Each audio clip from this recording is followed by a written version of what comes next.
A Souza Produções convida você a se tornar um patrocinador. Semeie no nosso ministério. Com a sua oferta poderemos produzir muito mais vídeos. Este é um ministério independente e, por isso, precisa da sua participação. Inscreva-se no canal e compartilhe os vídeos. Seja um multiplicador desta visão.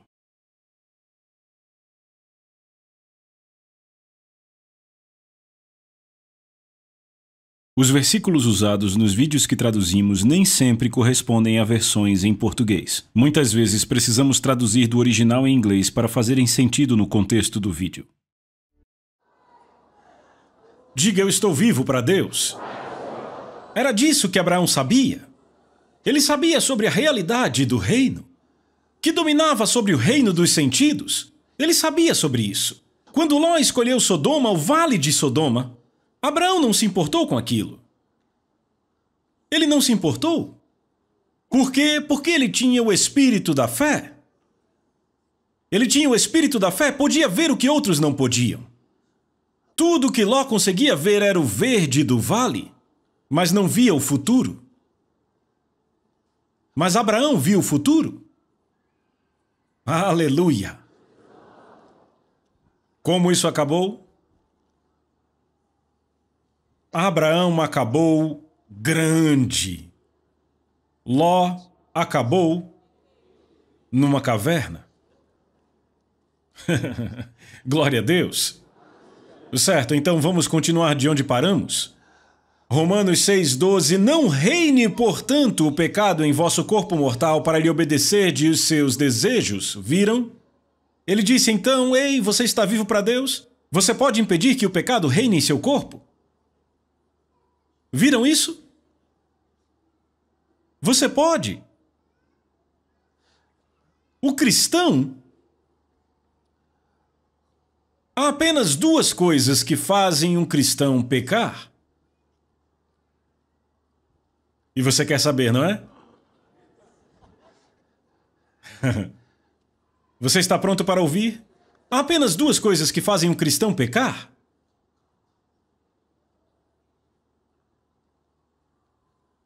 Oi? Duas coisas que fazem um cristão pecar. Todo mundo de caneta pronta? Veja, isso é tão importante que eu tenho que injetar, certo? Mas eu sei que quando eu disser, você vai ficar: ah, eu já sabia disso.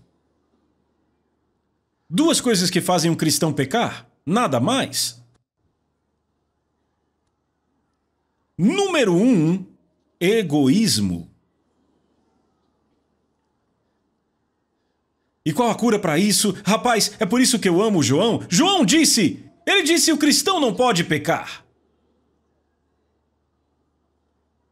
A maioria dos cristãos tem um problema com isso. Dizem: hã? Como pode dizer que um cristão não pode pecar porque são cristãos e estão pecando, então?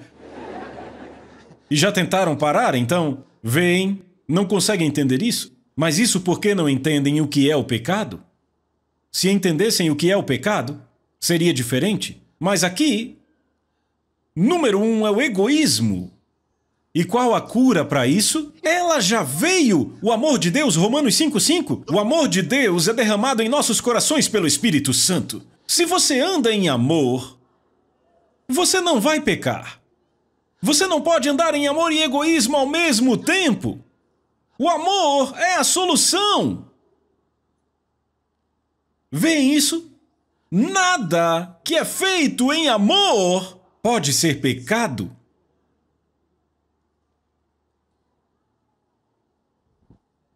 Há uma diferença entre o amor humano e o amor de Deus. Agape, o amor de Deus, e Phileo, amor fraternal. Não é a mesma coisa?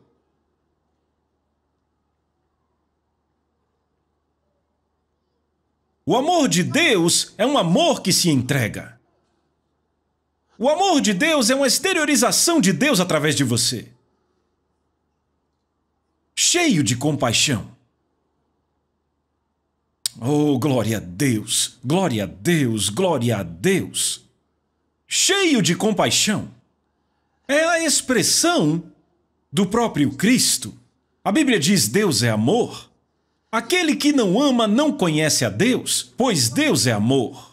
Sabe, eu digo a você, quando você está cheio do amor, nesses últimos 2 anos, temos pregado sobre a plenitude de Deus, certo? E quando você está tão cheio de Deus, isso sai pelos seus olhos, o amor de Deus, um amor líquido, fluindo de você. Sim, é isso que Deus quer. É isso que Deus quer. Você não pode andar em amor e pecar ao mesmo tempo. Nada que vem do amor pode ser pecado. Segunda coisa que faz com que o homem peque. Eu disse 2 coisas, estude a Bíblia inteira, só 2 coisas. Egoísmo. Então qualquer coisa feita em egoísmo é pecado. Vem. A segunda coisa é medo. Medo faz com que a gente peque. Mesmo quando você está fazendo certo, o medo pode te fazer pecar. Eu vou te dar um exemplo. Você está ouvindo?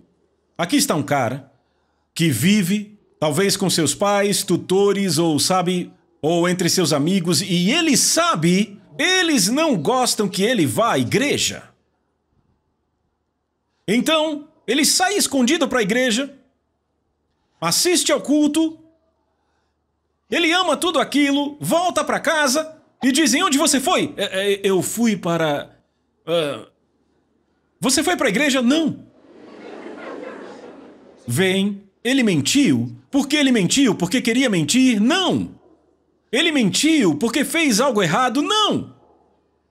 Ele mentiu não porque fez algo errado, mas vejam, na mente daquelas outras pessoas é errado. E se ele tivesse dito que foi à igreja, o que na mente delas está errado, ele teria problemas. Então, por medo delas, ele diz: eu não fui para a igreja. Veem isso? O que causou o pecado? Medo. E quando você estuda a Bíblia o tempo todo, do Velho Testamento ao Novo, todo o tempo, quando Deus apareceu, quando Ele enviou um anjo, trazendo uma mensagem para alguém, a primeira coisa: não temas. Deus nunca quer que tenhamos medo. Porque o medo faz com que vivamos uma vida que é menos do que Deus quer que vivamos. Porque, sabe, temos medo de pessoas, temos medo do que vão pensar sobre nós. Temos medo do que podem dizer a nosso respeito. Temos medo de que possam nos deixar de lado. Temos medo porque a gente quer ser identificado com eles. E eles nem nos querem. E não sabemos disso. E aí entramos em luta com dor pesadamente, só para sermos identificados com eles. E dizemos todo tipo de coisa, fazemos todo tipo de coisa só para sermos aceitos. Porque temos medo. Você não precisa ter medo. E sabe, eu amo o que Paulo diz, que Deus em breve porá Satanás por estrado dos seus pés, sabe? Ele estava olhando para isso do ponto de vista do esforço que as pessoas têm que fazer. Ele diz: não se preocupe, tudo em breve ficará bem. Você fica com medo de que vão te expulsar da casa. Se te expulsarem, para onde você vai? Vê, por que você tem medo? Se te expulsarem, para onde você será enviado? Mas entenda, você está crescendo, sua fé está aumentando, e Deus sabe o que você está passando. Sua fé está aumentando. Um dia, Ele te deixará tão forte, e você terá a ousadia de encarar qualquer um. Aleluia! Aleluia! Deus é misericordioso assim. Você está entendendo? Agora, quando você engana alguém, quando rouba dinheiro de alguém, não é por causa do medo, por causa do egoísmo, cobiça. Cobiça é egoísmo. E entenda, egoísmo é pura falta de fé. Você não confia em Deus. Você tem medo.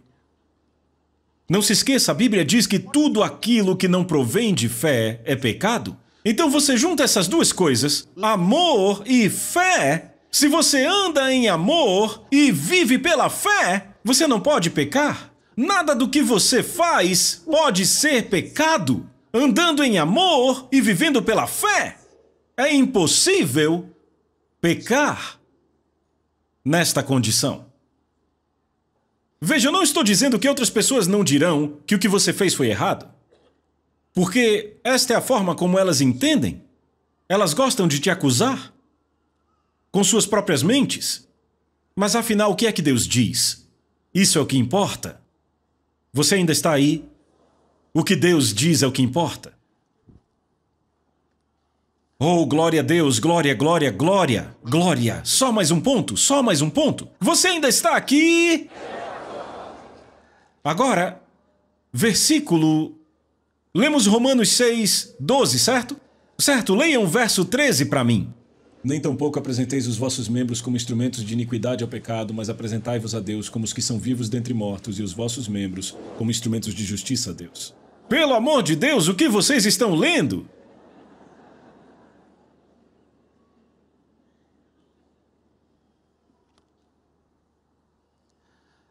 Ele diz, nem tampouco apresenteis os vossos membros como instrumentos de iniquidade ao pecado, mas apresentai-vos a Deus como os que são vivos dentre mortos e os vossos membros como instrumentos de justiça a Deus. Leiam agora o versículo 14. Porque o pecado não terá domínio sobre vós, pois não estáis debaixo da lei, mas debaixo da graça. Porque o pecado não terá domínio sobre vós. Glória a Deus. Oh, obrigado, Senhor Jesus. Isso é maravilhoso. Ele está falando de nos apresentarmos a Deus. Preste atenção, apresentar-se a Deus. Apresentar-se a Deus. Apresentai-vos a Deus como os que são vivos. Você viu isso? Como os que são vivos dentre mortos? Veja, não podemos dar a Deus o que Ele não escolheu. Ei, lembre disso. Não podemos dar a Deus o que Ele não escolheu. Ele diz para nós nos apresentarmos a Ele, nos apresentarmos.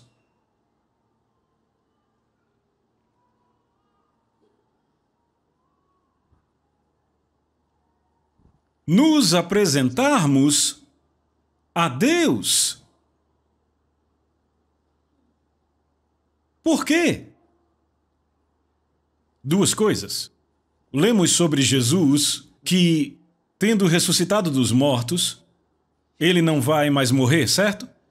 E que, quanto ao morrer, ele morreu uma só vez, mas quanto ao viver, ele vive para Deus.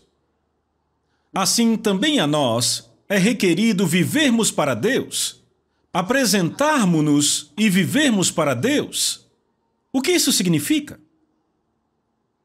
O que isso quer dizer? O que ele está dizendo? 1 Coríntios capítulo 6.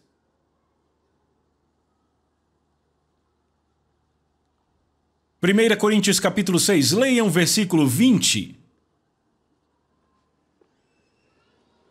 Porque fostes comprados por um preço, portanto glorificai a Deus no vosso corpo e no vosso espírito, os quais são de Deus. Again. Porque fostes comprados por um preço, portanto glorificai a Deus no vosso corpo e no vosso espírito, os quais são de Deus. Obrigado. Vão para Atos capítulo 20.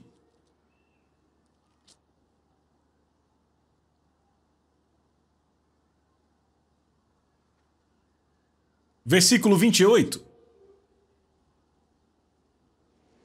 Tenham cuidado, pois, de vós mesmos e de todo o rebanho, sobre o qual o Espírito Santo os constituiu bispo, para alimentardes a igreja de Deus que ele adquiriu com seu próprio sangue.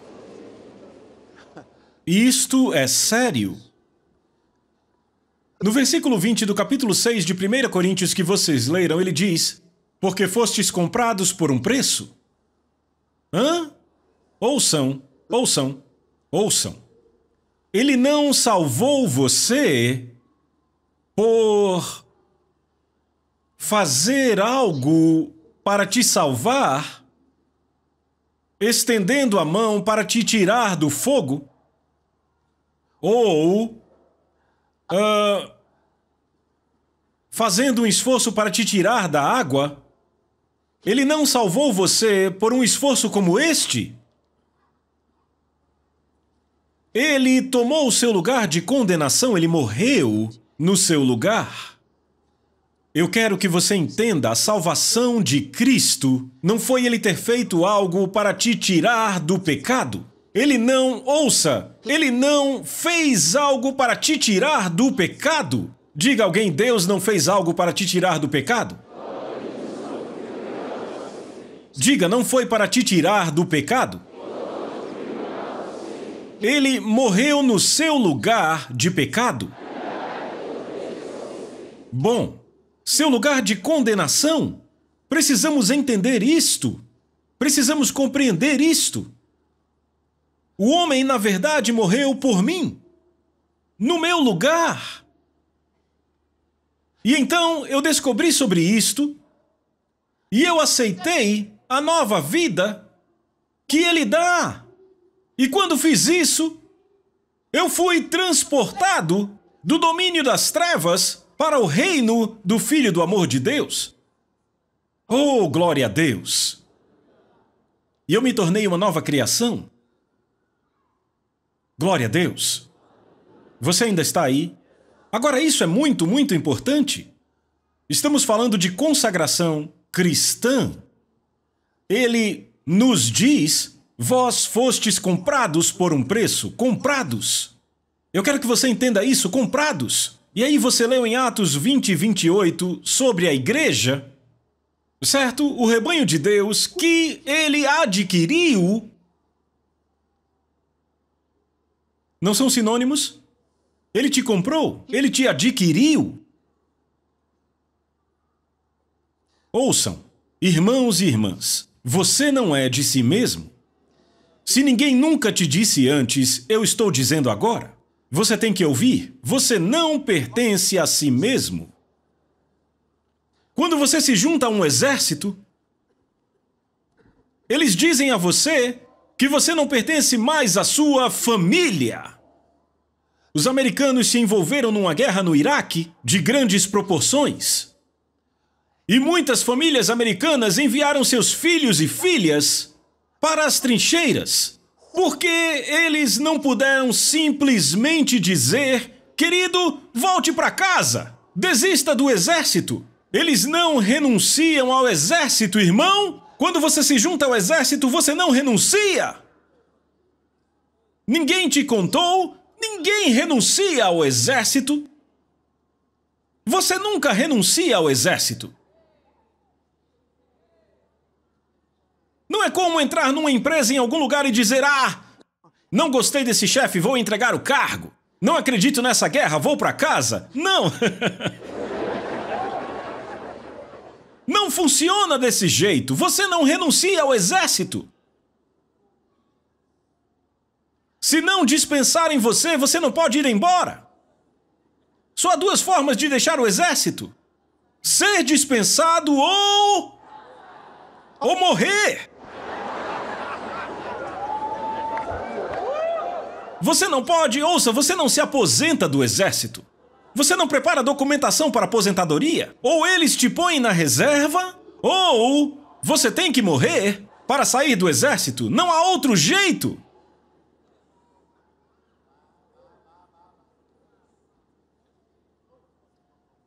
Não tem nada a ver com essa conversa de eu não gosto desse lugar para onde estão nos mandando. Não tem essa de estão nos enviando para o Iraque, eu não quero ir para lá. Afeganistão, eu não vou. Sim, você vai. Por quê? Porque quando você assinou naquela linha pontilhada, quando você pôs o seu nome ali, você deixou de ser seu e da sua família. Você se tornou uma propriedade da Marinha dos Estados Unidos, do Exército ou qualquer coisa assim. Você agora pertence a eles, você é propriedade dele. É uma propriedade do governo, uma propriedade.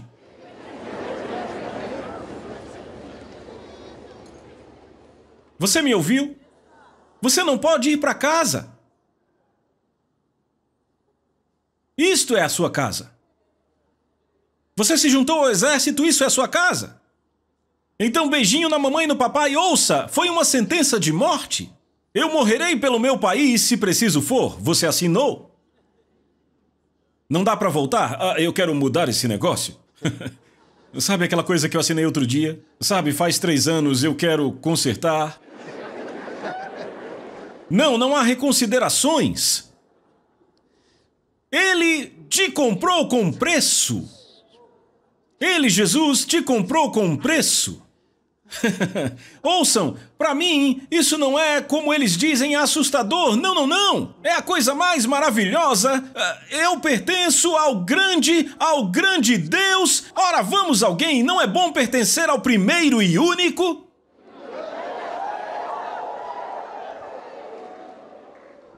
O primeiro e único. Ninguém pode ser igual a Jesus. Paulo escrevia cartas e dizia, Paulo, um fiel escravo de Jesus Cristo. A conotação no grego é um escravo em amor, ou seja, eu sou um escravo dele, mas estou fazendo isso em amor. Um escravo em amor.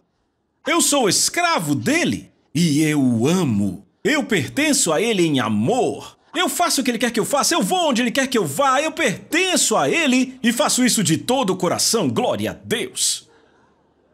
Você ainda está aqui? Sabe, isso me diz algo? Vale a pena. Quando eu penso nisso, será que vale a pena? Sabe, para algumas pessoas, e tem gente olhando assim meio torto, pensando, como alguém pode se juntar a uma coisa dessa que não dá para voltar para casa? Será que não é uma seita? Parece um tipo de culto. Chame como quiser! Você não vai mais embora! Você pertence... Por que não te contaram? Você não sabia que Jesus se tornou o Senhor do seu espírito, da sua alma e do seu corpo? Foi porque não te contaram? Ele te possui. Ele possui você, possuir. Ele é teu dono, ele te comprou, ele adquiriu você. Você pertence a ele. Ele é o seu dono.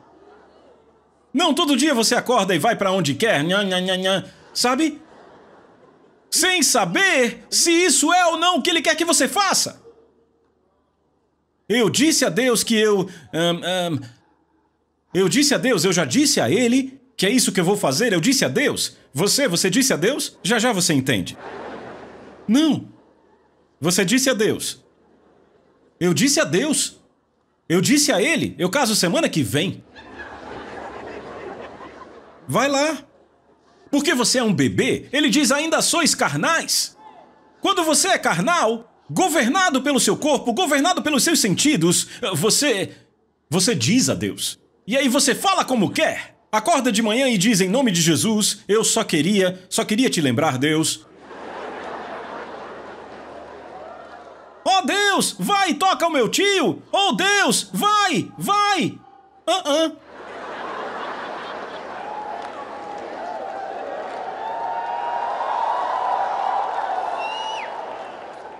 Isso quer dizer que você não o conhece. Significa que você não o conhece. Como foi que Jacó o chamou? O temor de Isaque. Jacó o chamou de o temor de Isaque.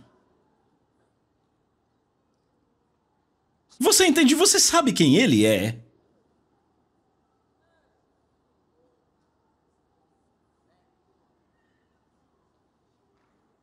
Ele disse, eu sou o primeiro e o último. Veja a descrição dele, pegue o currículo dele. Para ver se você entende. Não, Jó, quando Jó estava sofrendo, ele disse, eu não fiz nada de errado, eu não entendo porque estou passando por isso. Eu não entendo o que foi que eu fiz. Ele estava reclamando. O que foi que eu fiz? O que eu fiz? Ninguém deveria estar sofrendo assim. Enquanto ele falava, ele disse: no dia em que eu encontrar com Deus, eu tenho perguntas para ele. Eu tenho umas perguntas para Deus. E de repente Deus falou: quem é este? E ele... quem é esse que fala palavras sem conhecimento? Deus disse: você sabe onde as trevas habitam?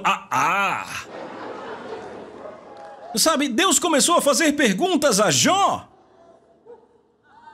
Pergunta após pergunta. Quando o intelecto dele finalmente ficou completamente paralisado, ele disse: ó Deus, eu te conhecia só de ouvir, mas agora os meus olhos te veem. Por isso me abomino e me arrependo no pó e na cinza, sim. Ele não sabia com quem estava falando. Alguém diz: não importa o que acontece, quando eu encontrar com Deus vou fazer umas perguntas. Você? Quando você ouvir, sua boca vai...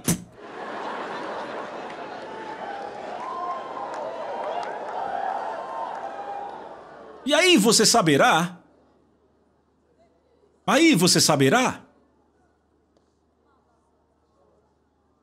Aleluia! Ele é o primeiro e o último. O Alfa e o Ômega. O princípio e o fim. Aleluia! Ele é grande assim.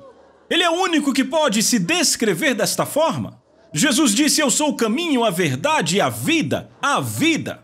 A essência.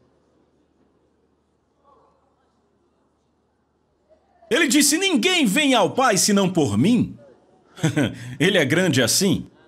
Grande assim. Agora, ele quer que nós vivamos para ele. A pergunta é: ele vale a pena? Será que ele vale a pena? Será que ele vale a pena?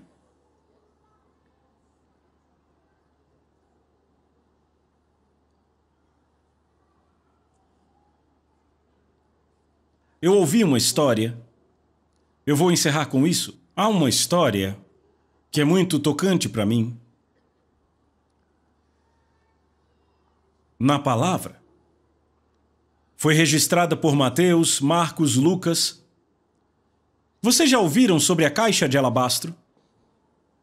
Certeza? Ok. Vamos dar uma olhada.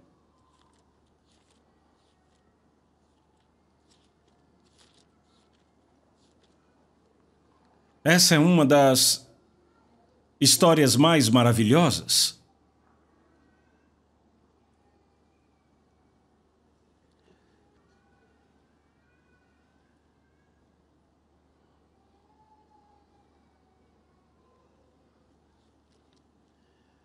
Eu gostaria que vocês...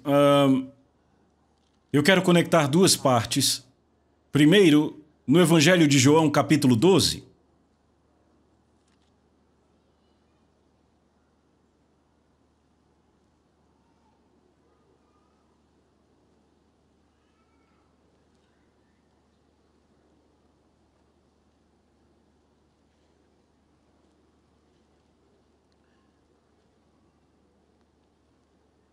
Evangelho de João, capítulo 12.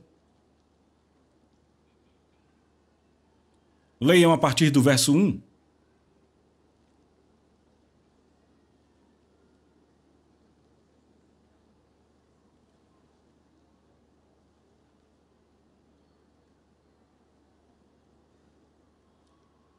Leiam a partir do verso 1. Evangelho de João, capítulo 12. Leiam.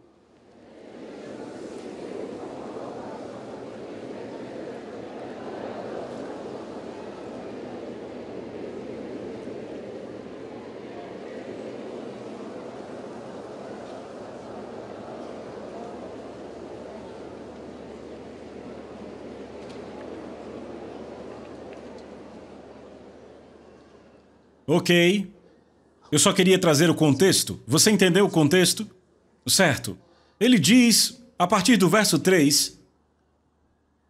Então Maria, tomando uma libra de unguento de nardo puro, caríssimo, repita comigo, caríssimo, ungiu os pés de Jesus e limpou os pés com seus cabelos, e a casa se encheu com o cheiro do unguento. Então disse um dos seus discípulos, Judas Iscariotes, filho de Simão, aquele que o havia de trair: por que não se vendeu este unguento por 300 denários e não se deu aos pobres? Você viu isto? Uma mulher veio aonde Jesus estava e derramou um perfume caríssimo. A Bíblia diz que a sala se encheu.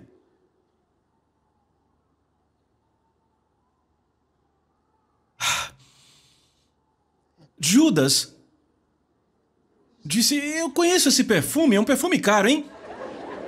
Judas era muito sociável. Ele disse: por que essa coisa não foi vendida? Ele sabia o valor. Mateus capítulo 26.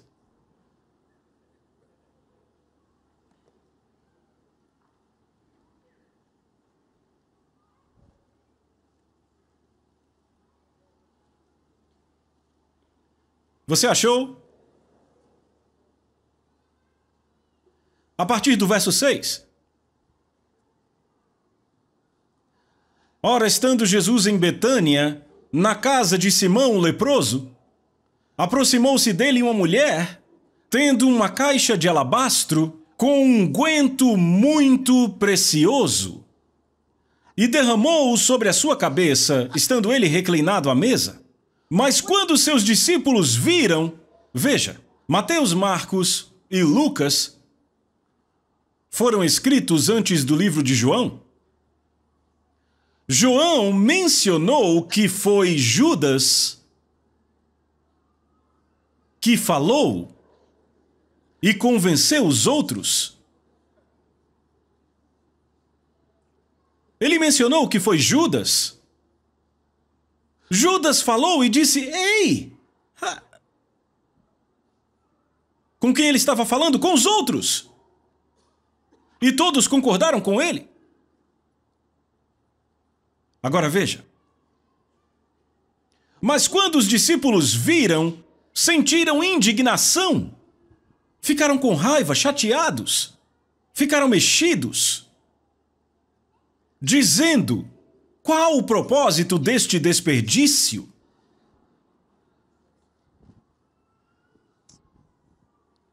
Sabe, à medida que eu estudo as Escrituras, eu percebo que as pessoas hoje são iguais às do tempo de Jesus. Não são diferentes. Esta mulher entra e quebra a caixa de alabastro com um perfume caríssimo e derrama sobre Jesus. E os discípulos ficam com raiva dela e falam: qual o propósito deste desperdício? Qual o propósito deste desperdício?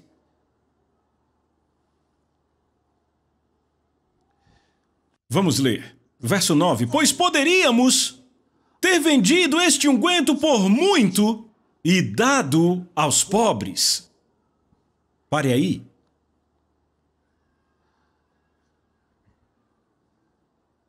Qual o propósito deste desperdício? Para Jesus? Então quem é Jesus? Esta é a pergunta. Quanto ele vale? Essa é a pergunta. Quem é Jesus? Evidentemente, não o conheciam. Quem é Jesus? Então, derramar aquela coisa sobre Jesus era um desperdício? Disseram: qual o propósito deste desperdício? Desperdício? Disseram: poderíamos ter. Não era deles. Pertencia àquela mulher. Qual o propósito deste desperdício? Poderíamos ter vendido por muito. Outro escritor diz: por 300 denários. Era muito caro. E daríamos o dinheiro aos pobres? João explica melhor para nós. Isso foi dito não porque tivesse cuidado dos pobres, mas porque era ladrão e, tendo a bolsa, tirava o que se lançava nela. Vamos deixar isso para outro dia. É verdade. Primeiro eu vou falar desse tema aqui. Então, derramar aquele perfume sobre Jesus era um desperdício. Um desperdício. Foi desperdiçado. Um desperdício. Deveríamos dar o dinheiro aos pobres. Foi um desperdício. O que é que Jesus vale? Eu acho que essa é uma questão fundamental. O que ele vale? Quem é ele? Aquilo foi um desperdício. Um desperdício é um investimento que vale muito mais do que o necessário. Quando você dá mais do que o valor da coisa, você diz foi desperdiçado.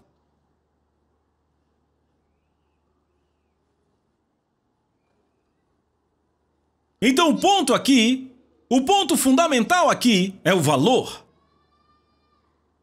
Quanto Jesus valia? Quando você quer dar um presente a alguém, você mede na sua mente o que você acha que ele ou ela vai gostar, certo? Então você tem um senso de valor. Você tem um senso de valor. Digamos então que você quer enviar um carro para o presidente da República, certo? Que carro você presumiria que seria um desperdício?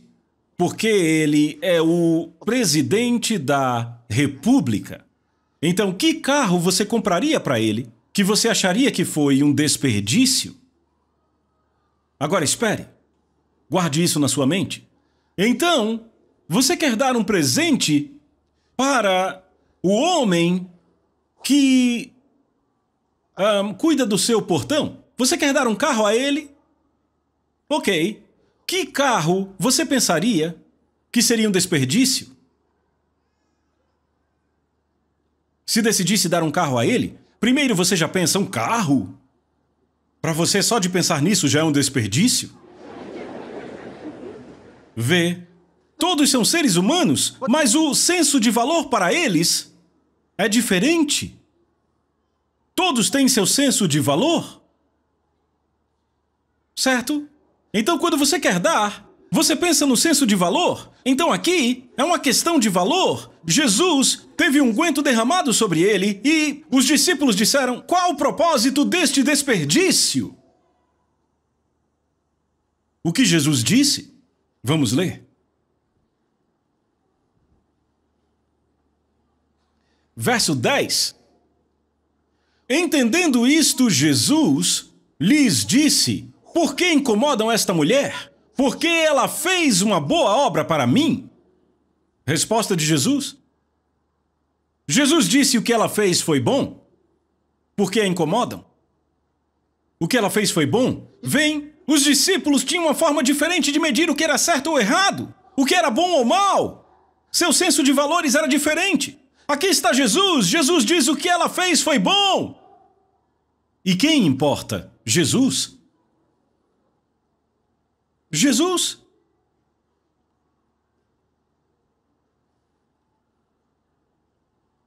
Porquanto tendes os pobres sempre convosco, mas a mim nem sempre tendes. Viram isso? Isso é bem instrutivo. Ele diz, tendes os pobres sempre convosco. Vamos marcar isso aí. Eu vou falar disso outro dia. Tendes os pobres sempre convosco, mas a mim nem sempre tendes. Pois derramando ela este unguento sobre o meu corpo, ela o fez para o meu sepultamento. Na verdade, eu vos digo, onde quer que este evangelho seja pregado, em todo o mundo, também será contado o que esta mulher fez para memória dela.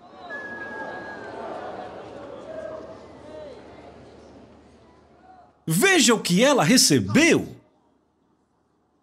Não, é sério. Veja o que ela recebeu. Isso é algo que os discípulos sempre quiseram. Vejam o que esta mulher recebeu. Não há como não conhecerem Maria. Mesmo que não saibam dizer todos os nomes dos discípulos de Jesus, todos conhecem Maria.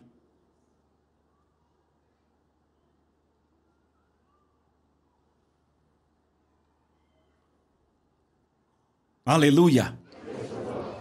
Foi esta mulher. Ela derramou este unguento sobre Jesus. Disseram que era um desperdício. Graças a Deus ela fez. Jesus disse: ela veio fazer isso antecipadamente. Ela veio fazer isso no tempo certo. Você pode ler sobre isso em outros livros, em Marcos, em Lucas, e eu já comecei a mostrar a vocês em João. Então, Jesus disse: ela veio fazer isso na hora certa. Antes do meu sepultamento. Ela veio fazer isso na hora certa. Sabia que existe uma hora certa para fazer algo e uma hora errada para fazer? Deixa eu te dar um exemplo. Algumas mulheres, no dia da ressurreição, na manhã da ressurreição, cedo de manhã, porque não conseguiram ungí-lo antes. Mas Maria ouve o Espírito e, de repente, ela decidiu ir e não pediu permissão de nenhum dos discípulos, não a deixariam ir. Mas ela derramou e quando descobriram, que cheiro é esse? Ah, olha o que ela fez, como você fez isso? Mas Jesus disse: ei, não sabem o que acontece aqui. Ela fez a coisa certa, na hora certa. As outras mulheres que tinham o mesmo entendimento que deveriam ungir este Jesus, derramar o que elas tinham, os seus ungüentos sobre Jesus, mas não fizeram na hora certa? E adivinhem, elas conseguiram fazer? Não, nunca conseguiram fazer. Apenas aquela Maria conseguiu fazer. Ninguém mais conseguiu perfumá-lo. Quando chegaram à sepultura, ele não estava mais. Nunca mais conseguiram fazer. Vale a pena fazer a coisa certa na hora certa? Elas nunca conseguiram. Sabe, tem pessoas que até são chamadas no ministério. Deixa eu falar um pouco sobre isso. São chamadas para o ministério e por alguma razão não entram porque querem ir atrás de outra coisa primeiro. Querem buscar outra coisa primeiro. E aí mais tarde elas voltariam e fariam para Deus. Mas então, será que elas têm a chance? Para a maioria, não. Não. Vale a pena conhecer a voz de Deus quando Ele fala. Vale a pena conhecer. Alguém disse, ouvi falar que você se formou em engenharia? E você agora está trabalhando com essa coisa de ministério? Sei lá, alguma coisa relacionada com tempo integral? Sim. Que desperdício é esse? São os mesmos, não mudaram. Na cabeça deles é um desperdício. Um desperdício? Para algumas pessoas, você está lá servindo a Deus e pensam, você poderia ter ido melhor? Sabe quantas vezes esses cantores já ouviram o diabo dizendo a eles, ei, você poderia ser melhor lá fora? Se cantasse essas músicas lá fora, ia fazer muito dinheiro? Porque quando você canta aqui, não te pagam para isso, só levantam a mão e dizem obrigado, Jesus. Então que desperdício é esse? Alguém diz, eu estou desperdiçando meu talento aqui. Sério? É mesmo? Talvez. Pode ser. Depende de com quem você se parece, com Jesus ou com aqueles discípulos sem a mente renovada, tentados por Judas Iscariotes. Judas Iscariotes os atraiu para aquilo. Qual o propósito deste desperdício? Seu nível é alto demais para Deus? Como você pode ser um cristão? Sabe, alguém foi colocado numa grande posição e diz, eu costumava servir naquela igreja, mas agora com minha nova posição eu acho que eu não deveria ir a uma igreja assim. Tem algum lugar que faça culto particular em casa? Ir à igreja é um desperdício? É demais? Como você vai à igreja sendo tão grande assim? Porque agora você é o rei da cocada. Você é grande demais agora, como vai para a igreja? Porque você recebeu uma alta posição, agora a igreja tem que vir à sua casa. Tornou-se um desperdício para você ir? Qual o propósito desse desperdício? Porque você acha que indo para lá você vai ter que levar seus assessores, sua comitiva, como todo mundo vai com você? São quase 15 pessoas, como 15 pessoas vão juntas? E são de igrejas diferentes, então como fazemos? Ok, dá para trazer a igreja para minha casa? Eu estou falando com você agora. Mude seus caminhos. Mude seus caminhos. Qual o propósito desse desperdício? Você já deu a Deus e ouviu essa mesma voz, que era um desperdício? Um desperdício? Um pastor me disse uma vez que disseram a ele, ele perguntou à pessoa, você não dá seus dízimos? Ele disse, pastor, você sabe quanto que dá? Mas você deve dar seus dízimos? Ele disse, se eu der o dinheiro, você não saberá o que fazer com ele.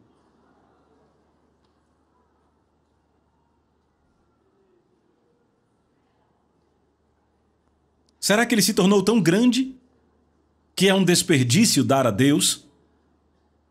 Você chegou nesse ponto em sua vida? Qual o propósito desse desperdício? Eu não sei o que você acha que seria um desperdício dar para Deus em sua vida. Mas é uma questão de valores. O que você acha que Jesus vale? O que você acha que ele vale? Depende de você. Há pais que dizem a seus filhos, que história é essa de ministério que você vai pregar? Você não deveria ter ido à escola bíblica, eu gastei meu dinheiro com a universidade, hã? Qual o propósito desse desperdício? Qual o propósito? Repita, não é desperdício. Ele vale. Eu disse que ele vale. Será que ele vale? Viva a sua vida para ele. Veja, viver sua vida para Deus não significa se tornar um missionário. Não significa se tornar pastor. Não. Mas você serve a ele com todo o seu coração. Ele se torna o número um. Ele se torna o número um em tudo na sua vida. É isso que significa. Ele se torna o número um. E não deixe nenhum homem te enganar com palavras vãs e te dizer que é um desperdício. Aleluia! Aleluia!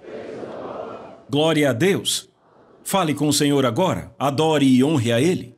A Soso Produções convida você a se tornar um patrocinador. Semeie no nosso ministério. Com a sua oferta poderemos produzir muito mais vídeos. Este é um ministério independente e, por isso, precisa da sua participação. Inscreva-se no canal e compartilhe os vídeos. Seja um multiplicador desta visão.